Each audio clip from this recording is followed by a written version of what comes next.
person he was throwing it to was Kittle's. I mean, they had the other receivers getting some, but is mainly, okay, is he open? No. Is he open now? No. Okay, maybe I got to throw it to somebody else now. Slants, fly sweeps, Kittle is the guy. Yeah. And I'm just mad the Raiders passed on George Kittle, like twice. And Kelsey. They actually passed on Travis Kelsey in the draft. Well, he was questionable coming out of the draft, too. He was like a third-round pick. Character. Third-round pick. For this issue of touchdown or turnover, we start in Buffalo. So shout out to Griselda. Just wanted to say that.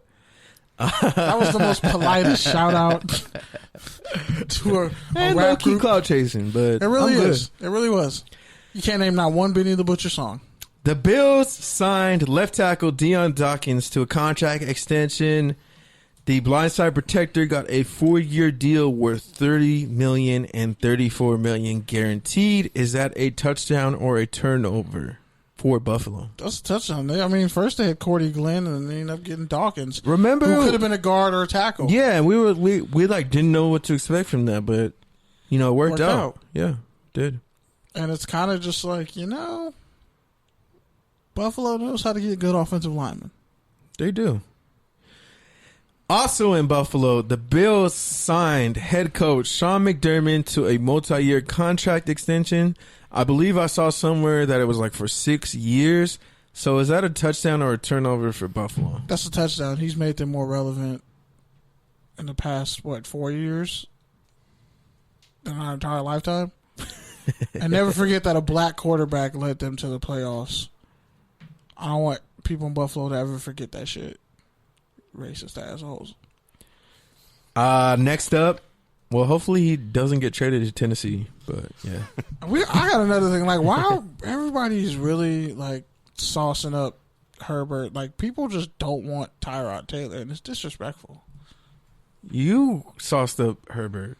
Yeah, because he's nice and he's the future. But like, I saw like a post from the Chargers on IG. They're like, nobody hits the back of the net like Herbert. I was like, damn. Hard Knocks, he looked good. I mean, they're not doing really much contact or anything, but he looked good in Hard Knocks. But it's like, damn, that's like if your girl says like about you, like yeah, nobody makes me hit the high note or my uvula like he does. Wow. Like, who says shit like that? Wow. You went there. Wow. Shout out to WAP. If you've never drowned in some WAP and then been okay with drowning in it, then have you ever actually lived? Okay, Kodak. Don't ever call me Kodak. EA I got on my Sports teeth, bitch. 2021 introduces a backyard mode. Is that a touchdown or a turnover for Madden? Them uniforms look like trash. They need to just bring back the Sugar Buzz or NFL Europe and make that a game mode to where like you gotta create a player and they go to NFL Europe, and if your team wins the championship, you might get drafted and then you like automatically become a starter on the team. I don't know, some cool shit like that. That'd be dope. They'll probably steal that idea. I'm gonna say it's a turnover just because. Why are they? How come linemen can't boots. catch passes? I'm tired of this. They're shaking in their boots. 2K, as we've talked about before, 2K gonna cook that got shit. green lighted for a simulation style game. A lot of people think it's going to be like a NFL Street or NFL Blitz. Well, EA is trying to get the jump, introducing this backyard football, and also I think because of the threat that football might not happen, it's easy to introduce a game that's somewhat a little bit more evergreen, a little bit more fun, a little bit different to keep both youth and casual football fans engaged, especially if, grassroots football isn't happening. Bro, if they bring back NFL Street and refine it to where it doesn't look as goofy, it's a wrap for Madden. Yeah. If they just apply like some of the stuff that works for Madden and NCAA and put it on NFL Street, shit. And actually have good speed and like attribute ratings that you can manipulate and play with, and like different designs and graphics, and like a Legends roster. We can bring back like a Ricky Williams or like whoever, like a War Moon, whoever. Like if they could find a way to do that, it's done. Because Fortnite already got kicked off Apple. So yeah, they lowered the V-Bucks for it, and they just kicked them off Apple. But if you factor that in, with video games and gambling and esports, like, people would be on Twitch blowing up with that new NFL Street game. There's probably, if there's people playing NCAA 14, there might be people playing Street on fucking Twitch. We might just have to get on Twitch, bro. We might just have to just go straight to Twitch. That's where all the money. That's where all the money's at anyway. All right. Next up, the Miami Dolphins plan to honor Don Shula in the upcoming season with the 347 patch. That is the number of wins that Shula has in his career. Is that a touchdown or turnover? It's a fucking turnover because... I mean, if all I did was A, they're either not going to play, or B, probably get another top 10 pick. They already have another top 10 pick. All I'm saying is, if all you do is lose, and all you can do is do performative stunts, and you have no history of... Actually, no. You have a history of winning, but it's long behind you, unlike the Clippers, who really don't have a history of winning. Wow, okay. Just snuck that in. I didn't sneak it in. I walked right through the front door. It was open, sir. Put my feet right up on your couch and said, fuck it. Fuck your couch. I mean, that's not that much different than... The Dolphins actually won Super Bowls. The Clippers have never won anything. No, I was saying about the Lakers who, went like on a 10-year playoff drought and didn't ever act like it. Because it didn't happen. Exactly. It's like that one time you did drugs, like when Marvin's Room came on and you got really emotional in the club. But like 10 years. Or like the first time when Power Trip came on. But for like 10 years. Yeah. And then like when the Remember Power Trip came out, J. Cole, Miguel. Yeah, okay. I know what Power Trip Yeah, is. when that song came out, people were in their feelings when that song came out. I'm just going to say that. It was a dark time for some people. Mixed that with some Marvin's Room and some other things. Yeah. The Raiders made some moves across the defensive line. They signed a former first rounder from Jacksonville, Dante. What's his last name? Fowler, not Fowler Jr. I forgot what his name is. But they also announced that they're going to be moving Colin Farrell to inside more this year, which is something that I said on this exact show not too long ago. Boo! So, is that a touchdown or a turnover? Boo! I think he's saying touchdown. Trash. You take a guy 4th overall who's supposed to be a proven edge rusher from Tony college. Jones. Dayton Jones? Yeah, Dayton Jones. Who played for the Packers and was like the 3rd overall pick out of UCLA. Didn't really amount to much. I had high hopes for him. But anyway, so they really couldn't find a position for him. That was mostly what happened to Dayton Jones. But he's actually a pretty solid pick for the Raiders. Just 5 years too late. But he hasn't played since 2018. Yeah, it's about 5 years too late for Dayton Jones. For the Raiders, 5 years ago, he would have been great as a D tackle. But whatever. Clelin Ferrell gonna play. He got him to 275. They're gonna use him the way they use Tyrone Crawford. Okay, that's fine. So the best he'll give you is 7 sacks a year. But he was the 4th overall pick. I'm just saying, Martez Sweat had like almost 10 sacks, and he runs a 4.4, and he's like 6'6", 270, and was like the 26th overall pick in the draft. And the Raiders could have traded down, probably got 2 first-round picks from trading that 4th pick, or at least a 1st and 2 seconds, and could have got 2 other players. I would rather not take someone that high, only to, I'm going to switch your position. You're going to play D-tackle now. The fuck? I'm going to say it's a touchdown. You got to put people where they succeed. As far as Jones... Better have 10 sacks, or he's a bust in 2 years. As far as Jones, I mean, I haven't watched him enough, but yeah, he's a depth pick. I think there's some other guys who could have signed, like, I don't know, Everson Griffin, who just signed with the Cowboys. For 6 years. Clay Matthews, because, you need linebackers who can brush the passer.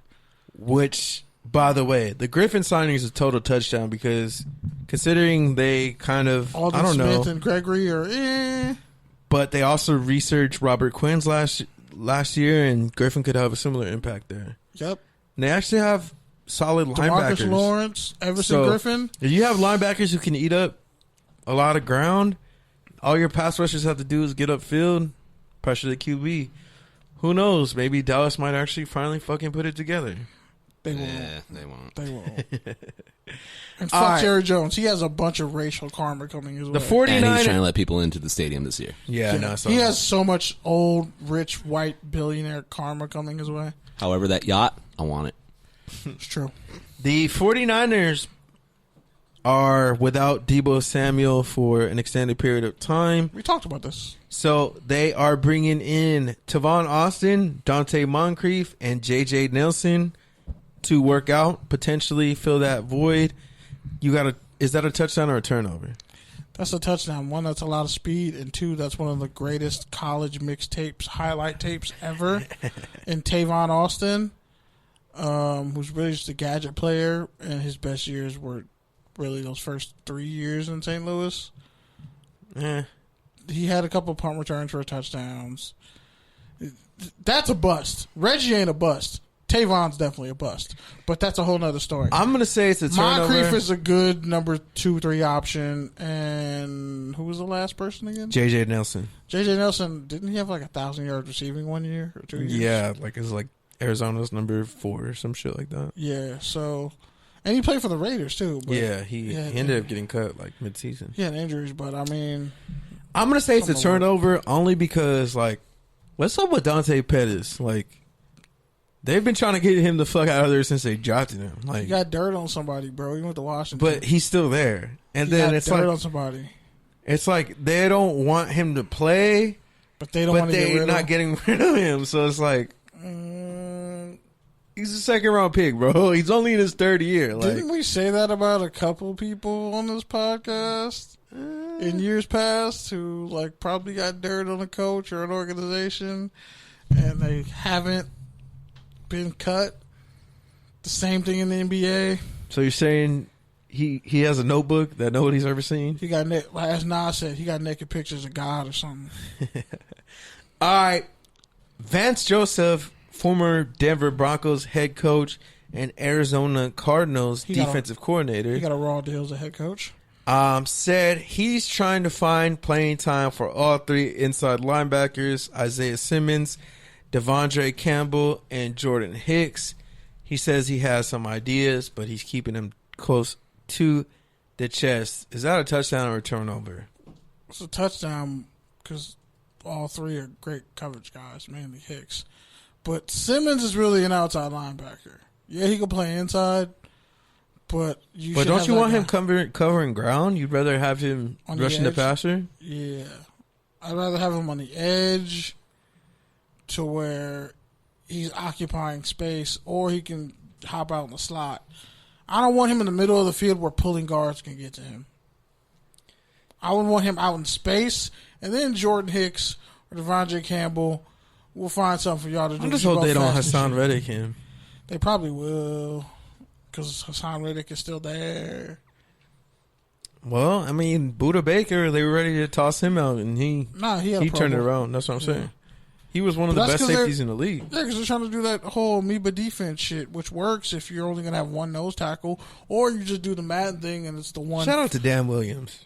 Yeah, it's the 1-5-5 prowl, where you just put 5 linebackers on the field and a bunch of DBs, and Which, by the way, the counter always fucking hits on that formation. Always. Because if those linebackers, because it just makes it easier for the linemen to get up to that second level and move those linebackers out the fuck away. And that's the beauty of a counter play. Yep. Shout out that you can't stop on Madden either.